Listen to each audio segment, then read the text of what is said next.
अस्सलाम वालेकुम दोस्तों, की हाल चाल है। मैं थोड़ा मेज़बान मोहम्मद शाह ते तुसीं देख रहे हो अपना यूट्यूब चैनल सुपर टीवी। सब तो पहले तो जेडे वीर अपने चैनल ते नवे चैनल को सबसक्राइब करो तो पहले आइकन प्रेस करो।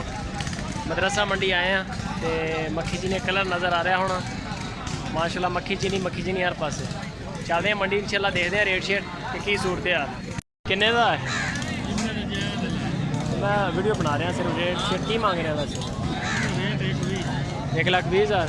मूँह किन्ना छिगा सही होगा। होर आ भी तेरा मेरा की मुल 55,000 और सामान ला ओदा की मुल 1,30,000 और मूँह किन्ना छिगा। नंबर शंबर है तेरे को मोबाइल 0313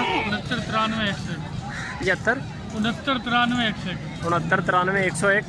नाम की अपना शाहनवाज। केड़ी जगह रहने वाले शाहीवाल है जी। ब्रीडर मदरसा मंडी की असल ब्रीड महंगे भी है लेकिन माल भी है सोना है जी। मदरसा मंडी ब्रीडर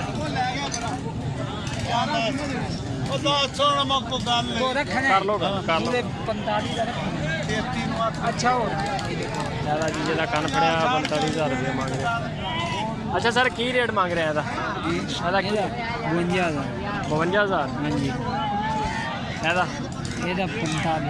45,000 खस्सी तो कोई नहीं आनारी है सारे आ जरा आगे खड़ा चिट्टा वो 45।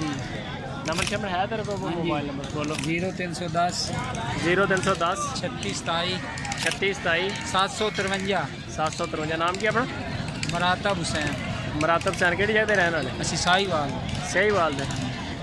ये सारे ब्रीडर का ही काम करते हैं सारे ब्रीडर है। मरातब सैन नाम आ जी। तो माशाल्लाह चेक कर रहे हो